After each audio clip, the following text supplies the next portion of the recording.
over here. You guys know what's up. Thank you very much. And all right. Okay. Hey everyone, Anthony Fantano here, internet's busiest music nerd. Hope you're doing well. It's time for an exclusive interview and conversation with the one, the only rapper, singer, and songwriter. Australia's own Mr. Genesis Owusu, his new LP Smiling with No Teeth. You might have caught a review for it on the main channel. I love it. Many of you guys who are watching love it, and we are going to pick his brain about that and anything else that comes up in this conversation. How are you doing, dude? Doing great. Thanks for having me, Hey, Anthony. Appreciate no it. problem. Anthony fucking Anthony Fantana. fucking Fantano. We out here. You are out here. Out here. So, listen, debut album is out. How do you feel about the reception so far? I mean, people are taking it not lightly, it seems. I mean, are you happy with the reactions that you're getting? Yeah, man. It's I've been sitting on it for Mm. so long. Like it was completely finished in like June. So it's really like a weight off my shoulders to finally have it out. But yeah, the reception's been crazy. People are loving it, basking in the glory and the hatred. Some people really hate it as well, but it's overwhelmingly In positive. your But in your mind, what is there um to hate about it? I don't know. I don't really know. Like some people are just like, I just don't Mm. get this. And that's fine. But other people are like, this is the fucking worst thing I've ever heard. Smiling with No Teeth, worst album I've ever heard. That's just the accent that I read it in for some reason. That is a good hater Um, accent. but like I'm glad that it's those Mm. 2 points. I think I'd be more offended if it was just like Mm. indifference. But overwhelmingly positive. It's almost daunting. But it's been great. Been How do chilling, you, having a good time. considering you've really kind of jumped onto the other side of the fence in terms of like now having an audience that is consuming your stuff and is aware of your stuff. As of right now, do you feel like you're still kind of getting to know and understand that audience through what they're saying about your music and your work so far? Yeah, for sure. Like I've been making music for a while and it's been bubbling in Australia. But yeah, like you said, with the release of the album, it really feels like it's bubbling in a lot of other places now too. And it's like a new friendship, where me and my newfound fans we're both just getting to know each other, going through the talking phase. Hopefully something bubbles to, Yeah, something you more guys are fruitful. still feeling it out to see if it's more of a permanent relationship right now. Yeah. Yeah, yeah, yeah. Um, but yeah, it's been really great. I'm just glad people are listening to it and enjoying it. I mean, considering how new of a face you are, I thought it would be, fitting to take at least a little bit of time during this interview to talk about how exactly, like, you got your start with, again, I mean, this is your first full length commercial album. You've had some singles and music videos drop in the past, but like, even before that, like, when did you first start getting into writing, recording, rapping, singing? Like, what are some of your earliest recordings, like, and at what time were those being put Mhm. together? My earliest recordings are Mm. fucking awful, I mean, and I hope like no one ever hears them. everyone's are, but everyone has to start somewhere. But like, when Yeah. was that, and what was that process like, and what kind of sounds were you pursuing at that time? So I come from like a kind of musically eclectic Hmm. background, I guess. My family and I immigrated from Ghana in 2000 when I was like Hmm. two and a half. So we had that like Ghanaian high life music, a lot of that Hmm. influence. My mom was the leader of her church's gospel choir, so we had that gospel influence.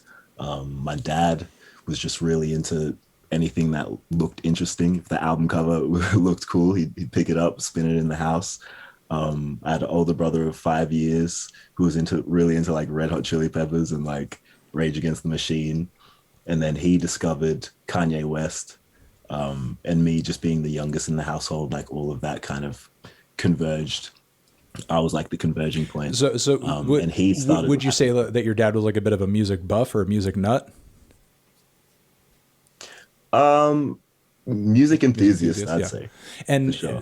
Yeah, yeah. just to get like a full sense of this, despite your parents arriving from another culture, there wasn't any kind of like dismissiveness or kind of skepticism toward just like Australian or American music in general. Like if the kids were feeling it or if it was on the radio, like it's good to listen to. Well, they were like in charge of. They were pretty much in charge of the aux Okay. in the household.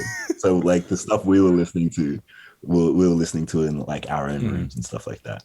Um, but yeah, so like I was saying, my brother, I have an older brother of 5 years, and when he discovered Kanye, he started wanting to rap.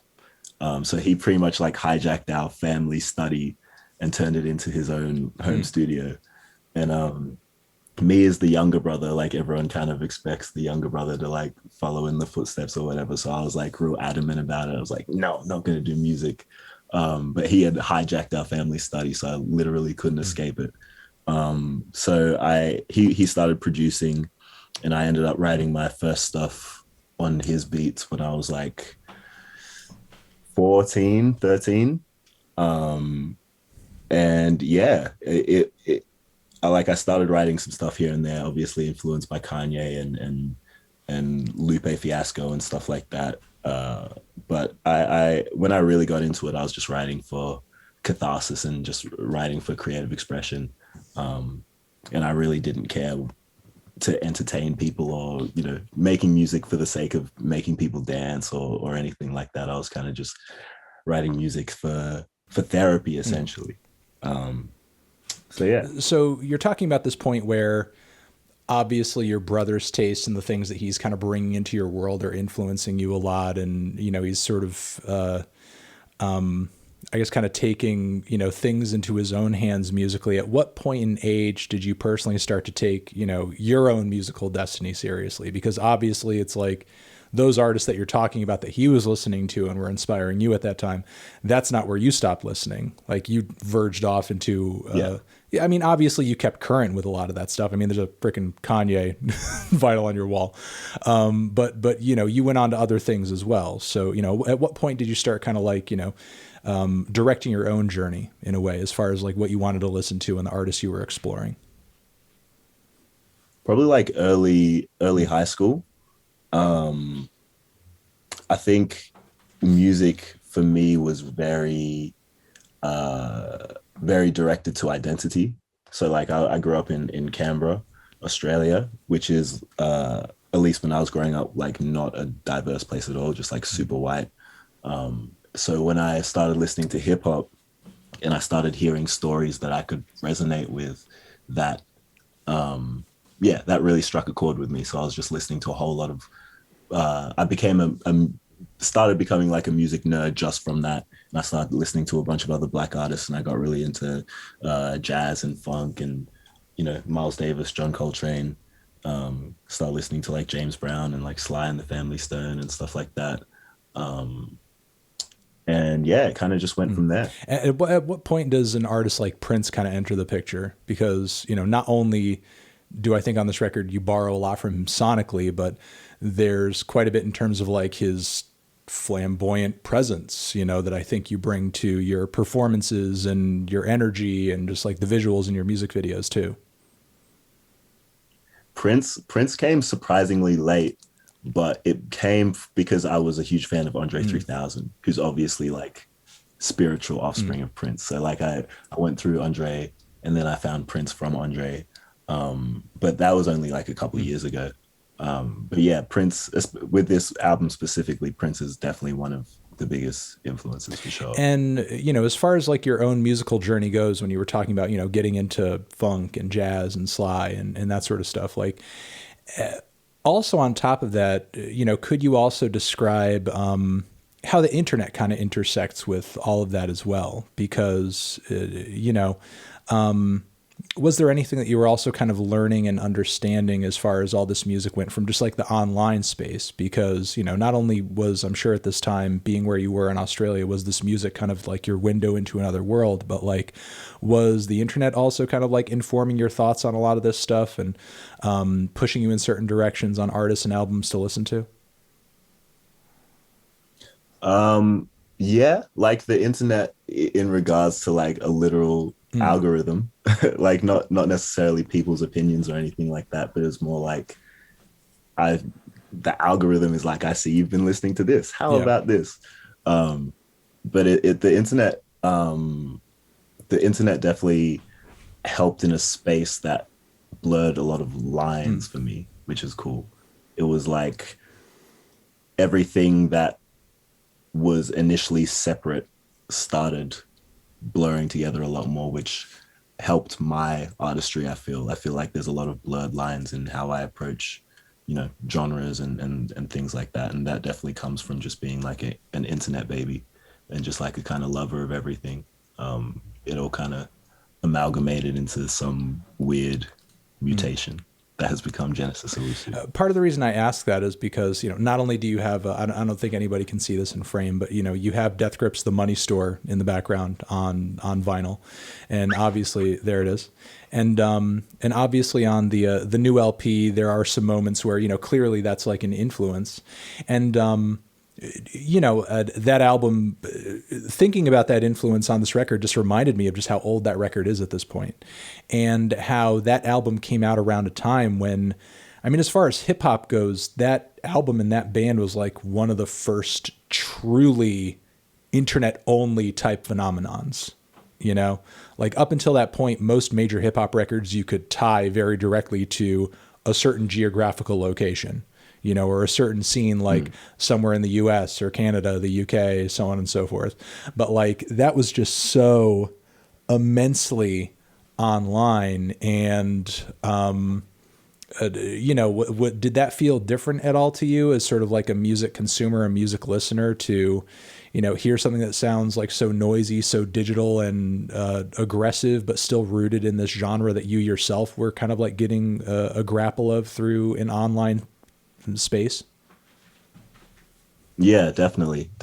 I feel like that yeah, that lack of regionality really resonated a lot because, yeah, like you're saying, at the time, it was kind of people were pushing for that, I guess. People were kind of ostracized, like where I'm from anyway, people were kind of ostracized if you didn't sound Australian enough. You're like a phony or whatever. Like, but at the same time, I'm a Ghanaian immigrant who lives in Australia, but who's also consuming all these other things, and it succumbing to one like regionality didn't feel authentic, which was kind of like the main draw of bands like Death Grips and just like internet culture as a whole.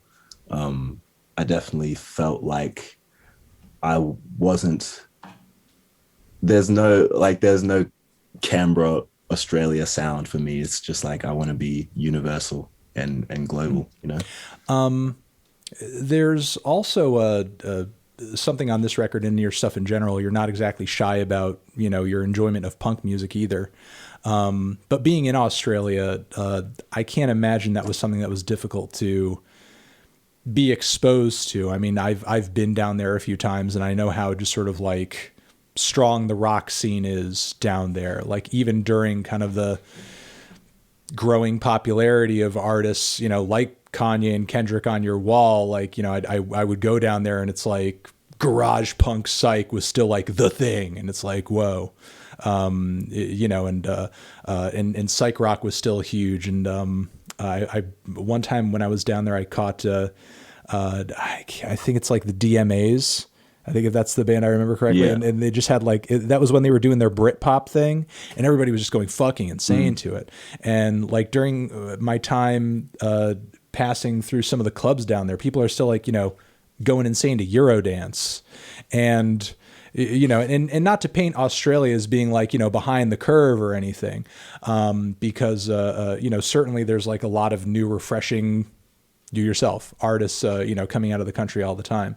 But, in what ways would you say that being in Australia, though, specifically, has kind of like exposed you to certain sounds? Or obviously, it's how you got a hold of the band who you worked with for this LP. And, Yeah. especially, Kieran has been heavily, involved in the music scene down there for a long time and brings his own, sort of like experience to this record as a result of that.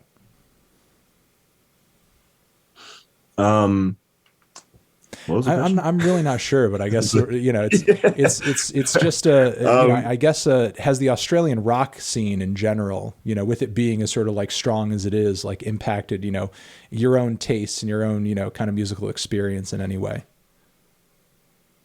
yeah, um, I think a lot of the way I consume influence is kind of subconscious for a lot of it. It's kind of subconscious and kind of Mm. visceral.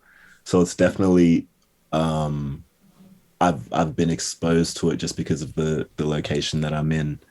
Um, but it's never been a thing that I have like grappled onto super tightly and been like, I want to be part of this scene and make this kind of stuff. It's kind of um yeah, I've been exposed to it in a very kind of general sense, but it's a it's a energy that I resonate with, and I think being in Australia specifically, although I was just kind of talking opposed to the regionality of it, like the regionality also um, has its own influences and has its own benefits, especially when kind of going into a more global scale because Australia is so out of the way of everything. It kind of when you mix it in with the right concoctions, it kind of adds its own really unique flair. And I think the rock scene and the punk scene here um, have definitely played their part in that for sure. And where would you say currently, if you can even get a sense of this due to the pandemic, where is like the Australian hip hop scene currently? Because when I was down there years ago, it was like it existed, but it was like very centralized and very niche. Um, Mm. do you personally see yourself and maybe even an artist like TK Maidza, for example, as like an expansion of that? Or, are you in this new generation of artists somebody who's just generally thinking more globally and you can't really afford to think of yourself as being that local at this point? I definitely think it's it feels to me here almost like a bit of like a Mm. renaissance period. It's like artists like TK, Sampa the Great, Agung Mango, Kwame, and myself. It feels like we've almost in a degree like abandoned what Australian hip hop was known to be. I would agree with that. Um, that yeah, yeah, without like necessarily disrespecting who was there Yeah. initially, but like it, those kinds of things didn't really resonate with me, and all those artists that I mentioned are from the diaspora. So it's kind of taken a little bit of what was there, but brought different cultural stories and flavors to it. Um, and it definitely feels like, yeah, it definitely feels like a new wave. It doesn't, I don't feel super detached from it. It feels like a new pioneering wave, but at the same time, it isn't something that I'm super worried about fitting into or anything like that. But I think that's why it's so cool because I don't think any of the artists that I just mentioned are worried about fitting into it, which is the correlating theme. Could you get a little bit into uh, some of the inner workings of this new record with me, starting with the band that you've assembled for this LP? Like, who is taking part in this record, and how exactly did everyone come together here, and what was the process of you writing this and conceiving it for this band like? Yeah, it was pretty crazy. I, for the most part, I've just been working in a pretty standard, like me and a producer get into a studio, make something cool. And like it's worked. I've enjoyed a lot of the stuff that I've made previously, but I really just get excited when I'm thrown into the deep end of shit and just like have to figure like swim my way out. Like I love just putting in being put into chaotic um situations that don't really make sense. And my manager, I guess, kind of peeped that vibe. Um, so when we were talking about making an album, yeah, I wanted to be thrown into the deep end. I wanted to just go in blindfolded to just some kind of fucked up scenario that could turn into total trash. And my manager was like, all right, I got you. So I walked into this room and he had assembled this band of just like crazy motherfuckers. Kieran J. Callanan on guitar, Touch Sensitive on bass, Julian Sudek on drums, and my manager, Andrew Klippel, on keys. And I'd never met any of them before, except for my manager, obviously. And we were all in this little, like, bedroom sized personal studio, which was the drummer's studio. It was like the middle of summer. It was definitely not meant to fit 6 people. It was the band and an engineer. Like, we could barely move. Um, and we jammed for about 6 days in total, like 10-hour days, just like so sweaty and uncomfortable. Kieran was probably the first person to get naked. Yeah, he seems like that guy. Yeah. At one point he was wearing some like chainmail medieval shit. It was pretty wild. But it was just like you know Hot Ones, right? Yeah, The yeah. YouTube. Yeah, it was kind of like the ethos of Hot Ones, whereas like the more uncomfortable the situation is, like the more it brings out the truest of the Mm. subject. It's like no one, it's too hot to try and look cool for anyone, or like it's too cramped to be proud and all that shit. Like all you can do is make music. So you So were we did just that jamming at for this point. You didn't have a conception of what the album was going to be about or the themes or anything. You were just going off. no idea. Went in completely blindfolded. And yeah, we did that for 6 days, about 10 hours a day. I listened to all 6 of the 10-hour like MP3s, picked out the timestamps of the bits that I liked, and we made the Mm. album from that. Um, and then yeah, we went into the studio, like yeah, picked out the parts. I went and wrote to them, um, and we added like production flourishes and stuff like that. But pretty much the entirety of the album is like straight chunks from those jam Mm. sessions. And as you were writing to this, like when did it come to you to sort of, I guess, and we could start getting into the themes of the record, center on really kind of two main topics, but specifically like depression, and Mm-hmm. metaphorically addressing it as like this black dog type character. At what points in your life have, I guess, you felt most depressed? I mean, how long has this sort of like been a thing that's been kind of just clouding over you, in a way where when you go to, write a song, something of this nature, that's where you want to go creatively. Yeah, no, I've definitely had like very dark points. My darkest probably being around 2015, 2016, 2013 to 2016 even. And lingering points since then. I think the reason that I wanted to talk about it on the album was like I said before, when I started making music, it was like purely for creative expression and catharsis and therapy, essentially.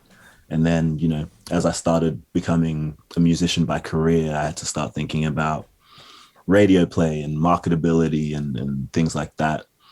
And when I went to create an album, I just wanted it to come full circle again, and I just wanted to make something that was pure in its intention, um, and yeah, was akin to what I was making at the start, which was just yeah, pure creative expression.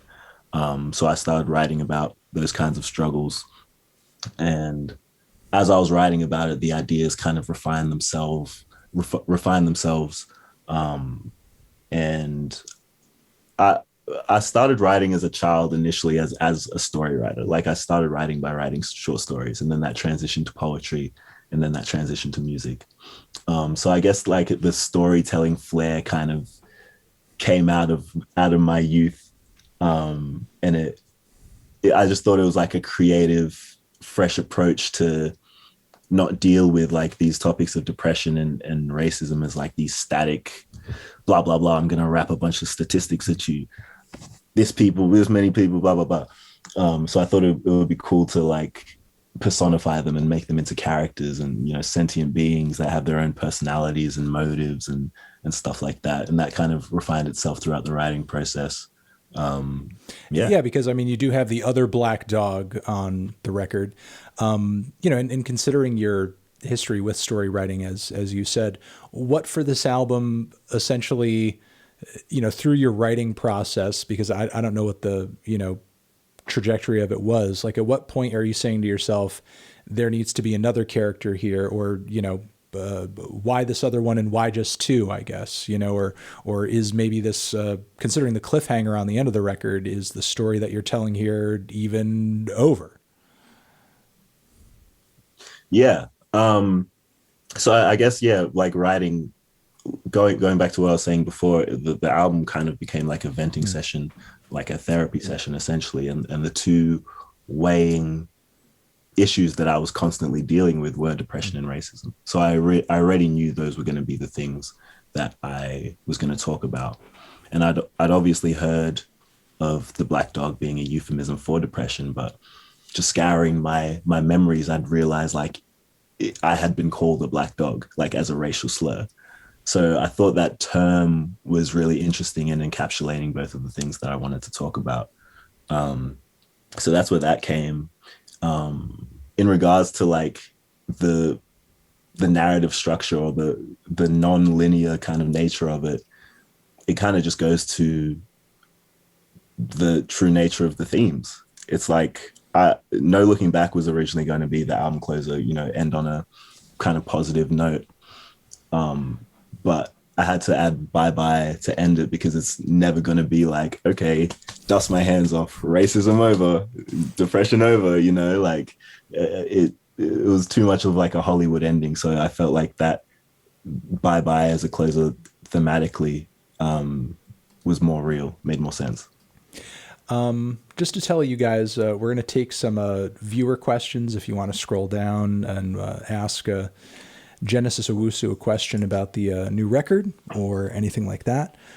Make sure to hit up that Q&A tab down below, and we'll go through anything that you guys are asking once the mods pass through it.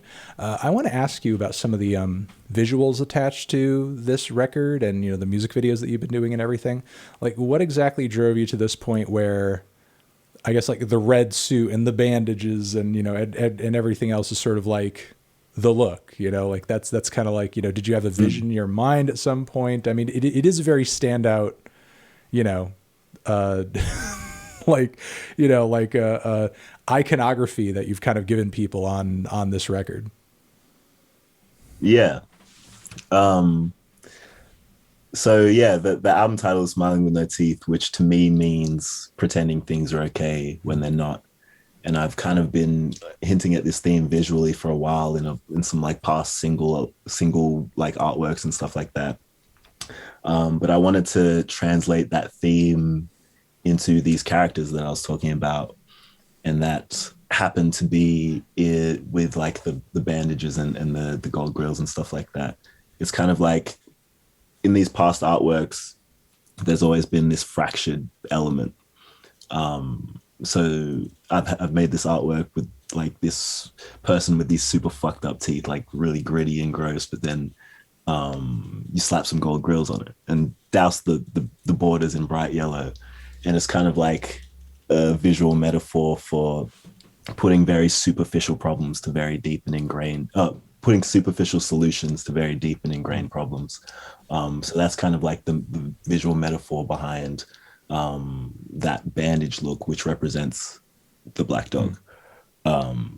It's kind of like what I go into on gold chains and stuff like that, trying to quell these very deep problems with very vapid solutions. I think I wanted to create these very distinct looks, probably because of some shit I saw on Instagram. It's like you see that you have you seen those things where they like draw like the Kanye or Tyler like period, like what they were wearing in Mm-hmm. each kind of album Mm-hmm. cycle type shit. Yeah, I saw that and I just like I thought I kind of want that for my discography. Like I want you to be able to see a picture and be like, oh, that was smiling with no teeth era, you know? Like I just thought that shit was cool. So I wanted to make really distinct characters with that. Red's just like my favorite color, as you can probably see.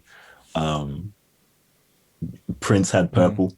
I want to kind of have red as a thing, maybe. I don't know.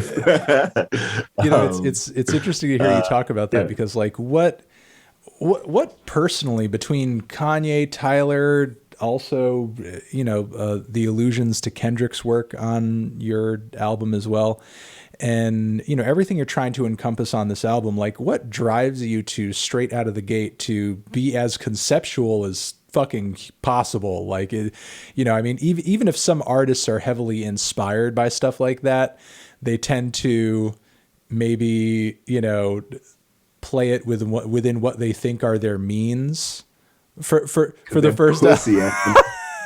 Pussy. I feel like you absolutely had no conception of that whatsoever on this album, and Bro, you're just like like even if like at the end of the like I feel like the attitude was almost like even if I fail at it, it's my vision and I just want to do it, and I don't even care if I don't get it perfect the first time around. It's what I want to create. that's exactly it. It's like the answer is why the fuck not? You know, like I obviously I'm so glad people are receiving the album positively, but like first and foremost, like I make music for me, and I want to have a good time making music, and it excites me to challenge myself like that. Um, and I'm not afraid of making trash, which maybe some point in my career might come to the detriment of the listener, but I'm having fun. I'm having a great time. Um, yeah, I just want to have fun, man. I just that's the shit I love. So I just want to make that. I don't care about impressing people to a degree where I'm gonna quell what I could possibly do. Like I just want to go hard, challenge myself. So that's what I Well, did. considering that, and also considering how you, in a way, just sort of like threw yourself in a blender to create this record because you're just like, yeah, get me a band, manager, band. Have I worked with a band before? No, I don't care. Band. Considering that you were essentially doing that for the first time there, and the outcome that you had with this record and the experience that you had over the course of doing this, and how early you are in your career at this point, do you stop and think about what your process is going to be the next time around? Like, does the answer for the future and for material that you're working on next to you in your head read, band again? Or do you see yourself like, we need to get like some producers in here, I need like 10 different producers, I need features, this, that, and the other thing? Like, how do you see yourself challenging your creative process next, and what do you see yourself repeating because it just kind of makes sense to do?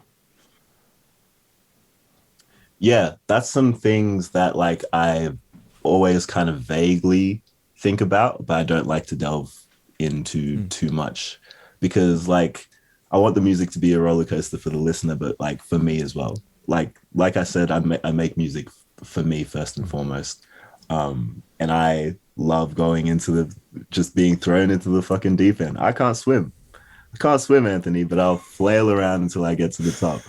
That Um, sounds like the next album cover uh, concept. You just like almost drowning in the water. so yeah, I have no idea what I want to do. We have so much material. Like I said, we have so much material with the band stuff. We made like 60 hours Mm. of music. Um, uh, but and I love the band, and it definitely won't be the end. But I also never want to do the same thing twice. So I might just go and do some completely different shit for the next one. Like that's the highest probability. Like I'll just say, manager, find something new for me. Find something new for me. No, I love my manager. I've never liked that term. Um, but yeah, no, like I don't like doing the same thing twice. So I'm gonna try and find some other cool shit to do. I don't know what it is yet. We'll all find out together. Well, to sort of go off of that, I have a viewer question from Max Malavenda asking if there are any, maybe even just a whiff of any genres or sounds that you want to maybe take on next with your next album, or maybe some of your material in the future, especially considering how versatile stylistically this album is, because you do have elements of funk and soul and pop and punk and hip hop. It's really all over the place in the best of ways. Um, Yeah, I have no idea. I have no clue. I don't really make music in that way. Like I don't go into it make like being like today I want to make a punk song, but today I want to make a funk song, etc., etc. Like I just open my mouth and whatever is happening that day is happening that day, you know? And I kind of learn about what I'm doing after I've already made it. So I went to the studio the other day and we made some fucking weird Nine Inch Nails esque shit. So yeah, I don't know what's gonna happen next. And how do you see yourself kind of growing into I don't know. I mean, you bring up like a Tyler and a Kanye, and we kind of joke about the manager thing, but you're almost like kind of setting yourself up with some of the ideas that you're having for putting yourself like almost in like a directorial role, not just the role of a Mm.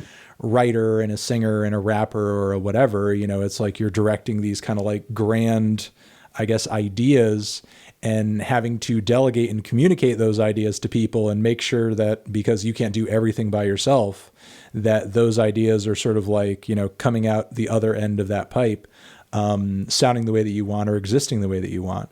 Like, how do you feel like you're adapting to the process of that and collaborating in general, and having to, hand these ideas over to other people for them to sort of like make your vision kind of come true? Yeah, I feel like I'm adapting to it pretty well. I Like I said, we had this album finished in June, but we had been working on it for over a year prior, even though the main foundation of it was done in 6 days. Like, if something's not right to me, I'm gonna work at it till it's right to me. Um, I When I started making music, I didn't kind of start making music as like now I'm a musician. Like I said, I started for creative expression, and I started a bunch of mediums at the same time. So I was like making clothes, and I was doing digital art, and I was making music. And it was kind of like I didn't really see them as separate mediums, but just like different tools for whatever message I needed to get out. It was kind of like I had a something I wanted to express, and it would be like, well, this does this work better on a t-shirt, or does this work better as a song lyric? So I've always kind of seen it as one whole package. So that kind of directorial role feels kind of innate to me. And I'm just lucky enough to have super talented and lovely people around me who can really make the dream a It reality. seems like that's the thought process of a lot of newer musicians coming up now, because I don't know. It almost just seems like if you're not wearing multiple hats, and you're not also producing, and you're not also like conceptualizing, like, a lookbook or something, like, you might as well not be doing it. Yeah, I mean, I guess like I can definitely see where the pressure for that comes from. But I'm definitely not doing it for any like approval or to look cool or anything. Like I'm just doing it because it's innate to me, and I love like world building, and I just want to creatively express myself. Like I don't really worry about looking super cool for anyone. Like I'm a fucking dork. Like I was just in VR before I came here, just fucking in the fucking matrix, like I just do it because that's what I love to do. I wanted to ask you about that because we had talked about it a little bit earlier before we came on air. But one question I wanted to ask was, before working with him, just because he was sort of like my introduction to you, like how familiar were you with any of Kieran's work before you started like, doing anything with him? Have you become more familiar since? And, has there been anything about, for example, like his reputation that, caused you to be wary or like worrisome or like, oh, this guy's been canceled. I can't work with this guy or, something like that. Has anything like that ever crossed your mind? It's definitely been brought up, but I am a person like who takes my morals and principles and ethics very seriously, and I try not to let other people's morals or ethics cloud my own. It's kind of like you feel how you feel and I feel how I feel. Um, and nothing that he did really hit me to a point where I'm like, I can't work with him. Like I I think Kieran's like a fucking rock star. And he's a great friend. Like I see each other, I see him almost every week nowadays. And we hang out, we make music. But I first learned of Kieran back in 2017. I had won like an opening slot for a laneway festival from through like a Triple J Unearthed competition, and he was supposed to play it. So me and my girlfriend were like scouring through the whole lineup, listening to all the artists, and the first thing I saw of Kieran was Big Enough, and I was immediately amazed, and I was so hyped. But then he, flashed the photographers at the Arias, so he didn't get to do the festival anymore. But then we went to the festival, and I saw him getting ridden around in a golf buggy with these gold cowboy pants, and like I think no shirt. And I was like, I'm gonna work with that man one day. The manager, get me that one. Talking about the VR stuff and some of the gaming stuff we were talking about a little bit before we came onto the air. I mean, do you also, as a musician and a poet yourself, and an observer of other artists who have come through with all these visual conceptions for what they do, like Tyler or like Kanye, is there anything also from the gaming world that inspires like what you do, like and anything in terms of like world immersion or world building or anything like that? Yeah, yeah. I mean, I was talking to you about it, but I'll just like let the world know. But yeah, my greatest influence, like my greatest artistic influence, is a 2002 original Well, you Xbox you didn't game sell it like that when you called were telling Jet. me off air. This is your greatest Man, artistic influence. greatest artistic Okay, go ahead. influence. 2002 original Xbox game called Jet Set Radio If Future, if you can remember, and what it's a what game, publishing company was that came out with that game? Okay, it was Sega. like an original Sega game. Got it. Yeah. Um, it's a game set in Neo Tokyo where corrupt like billionaire corporations essentially run the government at this point, and freedom of expression are outlawed. And you play as this gang of rollerblading, graffitiing, dancing street artists, and you battle other gangs of rollerblading, dancing, graffitiing street artists for like turf.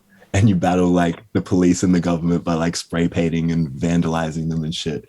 And it's all soundtracked by this pirate radio station called Jet Set Radio, that played all this like crazy like noise rock and future funk and like glitchy electronic shit. And I played this game as a 5-year old, and I had no idea of like a lot of the themes that were going on in the game, but I just loved like the crazy soundtrack and the colorful, vibrant art style, and that stuck with me to this day. Like I play it maybe like every year, every 6 months. I like play it front to back, and I honestly think that soundtrack in particular, like, was probably my biggest influence, bigger than Kanye. Um, yeah, that's my biggest influence. It's the just like the art form of gaming. has transcended through my stuff as well. Like me and a friend of mine, Justin Riddler, made a video game for one of my songs. It was kind of like it was almost like a Temple Run esque game for a song I made called Good Times, and you play as a goon, one of the people in my group, and you collect these skulls and shit. But yeah, I love the art form of gaming. I think it like takes a lot of the best aspects of other mediums like cinema and visual art and just adds that element of immersion and yeah, it's great. Yeah, I mean, I don't think there's anything wrong with that kind of influence because, I mean, look, I think it's going to be just about 10 more years' time, just as I've heard, kind of like death grips pop up in your stuff at this point. I think it's going to be 10 more years' time before it's an entire generation of artists that are just like basically remaking their own version of the fucking Minecraft soundtrack. So, like, be ready for that. Be ready for that shit. I'm ready. Actually, I'm ready, I mean, I'm giving you that one for free. Be ready. So like 10 years from now when your career is like, man, I need a reset here, guys. I need my beautiful dark twisted fantasy type moment here. You just start sampling those Minecraft beats and just take people back to that time. And it'll be your magnum opus. I promise you. I promise it'll be. So I have another question here about some of the conceptuality of your stuff and the idea of like alter ego from Cardboard, saying, or rather asking to get pointed with it. Do you see what you do in your, work as Genesis Owusu as you kind of putting yourself as, in the mindset or the position of an alter ego? And, when you do, how much separation is there between that and, you yourself, like personally and individually? Genesis Owusu isn't a character. It's just like me with another alias, which is another reason that I want to make my music so diverse. Just because like I feel like a lot of public figures are kind of held as 2D characters, like kind of almost like I carumba catchphrase motherfuckers, like this person does this person does this. Genesis Owusu is just me with a different name, and I'm a multifaceted human being just like everyone else. Like I laugh and cry and dance and sing and have a breakdown in the same day. So like I feel like I should, why shouldn't I express that in the music with all these different sonic emotions? So Genesis Owusu isn't a character, but I do like world building and playing with the idea of making characters like the Black Dog character and stuff like that. But yeah. All right. So to wrap things up, I wanted to ask you, if I know, there are a lot of things up in the air, but like, where do you see, and not to get some kind of specific answer about like, what's the next anything going to sound like, but I mean, in terms of like achievements and more of a macro picture of like what your ambitions look like down the road, what are you hoping to pull off or like get done in the next 5 years, considering, like the running start that you're having right now and presuming like things go well with like the pandemic subsiding and music careers and performances can mostly like, go back to normal? My achievements list, yellow flannel, Yeah. Nardwar interview, possible Eric Andre interview. A bit nervous about that one, but possibly. Just like a segment. Hopefully not one where anything is dumped on you or whatever. Yeah. Yeah. Yeah. But just as an artist, I just want to make shit that is true to me and resonates with a lot of other people and be solely successful and be able to live off that without compromise at all. I don't really care about any Grammy. If they want to give me one, cool. Not too fussed about that. But yeah, that's really it. I just want to make my art, live in peace, live in a little hut somewhere. That's really it. That and the yellow flannel and the Nardwar. The fans heard it. The fans saw it. There's a checklist. There's an official checklist now. I'm sorry there wasn't a yellow. Is it okay that the review is not a yellow flannel? Was that all right? No, it's not Is it okay, not okay? Anthony. It's not okay Come at on, all. man. It's the first record. Is that the same shirt? This might be Is the that the same same shirt. It shirt? was literally lying there. I was like, I need to put on a shirt because before this, I literally had no shirt Okay. on. I'm not That's trying the to Genesis tease you Owusu with this shirt shirt now. or nothing. You know, it's just a shirt that was there. I promise you. It was. That's the Genesis This Owusu is the shirt now. Genesis All Owusu right. shirt now. You can claim it as that. All It's right. been around a Yeah. while, but you know you can claim it Thank as that. That's fine. You're not going anywhere. The next album, the album after that, you know, it'll just happen when it happens. you. Having it happen. It's hey, having things to work toward is good. You know, not that that's what I was thinking of. You know, I was, but you know, It's don't okay, Anthony. You don't have to come for me. It's okay. don't get disheartened or anything. That's all I'm saying. That's all I'm saying. That's all I'm saying. All Thank you, right. Anthony. Thank You know, how are you going to try to before we head out? How are you going to try to personally or artistically, you know, live out the rest of your 2021? I know that you have like some shows, some Australian shows coming down the pipe. Are you mostly going to focus on just getting this album out there and kind of processing it and getting it in front of as many faces as possible? Or are you going to be, you know, taking any time writing or relaxing at all, either or two? all of those things. So yeah, we've got a tour. We didn't even talk about the Yeah, live show because you've obviously never seen I it, but hope it's to. like I Fingers yeah, crossed that that can happen at some point stateside. yeah. Yeah, I'm creating a live show for the tour right now. I'm really into creating live shows. I like want to make them more akin to like Hmm. theater than just like singing a Okay. bunch of songs. So I'm creating a live show right now. We've got a tour that's got like 23 dates around Australia, which is going to be fucking terrifying and fucking exhausting, but really fun. Going to be promoting this album a lot. Thanks for the exposure. Appreciate it. Going to be writing a lot as well, making some new shit. And yeah, we'll just see what happens from there. We're all on the roller coaster together. You know, just as like a curious personal question, 23 dates is that normal? Because I know when, you know, even some like big Australian artists tour around Australia, it's not like 20. It's like even like 12 is a lot. No, it's not normal at all. It's I think my booking agent is trying to kill me. Um, it's it's because we have concerts back, but there's still like COVID restrictions, so there are limited capacities. So we have to do a lot more shows just to like make up for what could have been. More shows to like Um, sort of smaller, more localized crowds and that sort of thing. Got it. yeah, yeah, yeah, Got it. yeah, But they're still good gigs though, right? Okay. yeah. Of course, they're gonna be Good. amazing. Good. Gonna be fucking amazing, Awesome. Anthony. Well, hey, Mark my words. conceptualize that performance. Make it as theatrical as you want it to.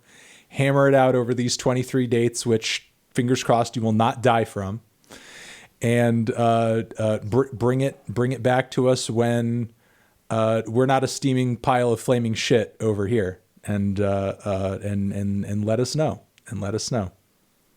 Try my best. I'll try my best, Anthony. I believe in you guys. You can do it. I'm very doubtful. I'm very doubtful, but hey, it's very inspiring to watch you from afar. It's very inspiring to watch you from afar. I'll say that. That's giving me at least a little hope in humanity. I'll say that. Thank you.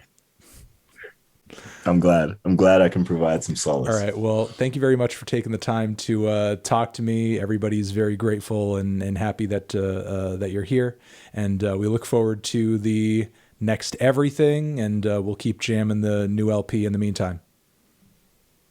Appreciate All right. it. Have a good Thank one. you.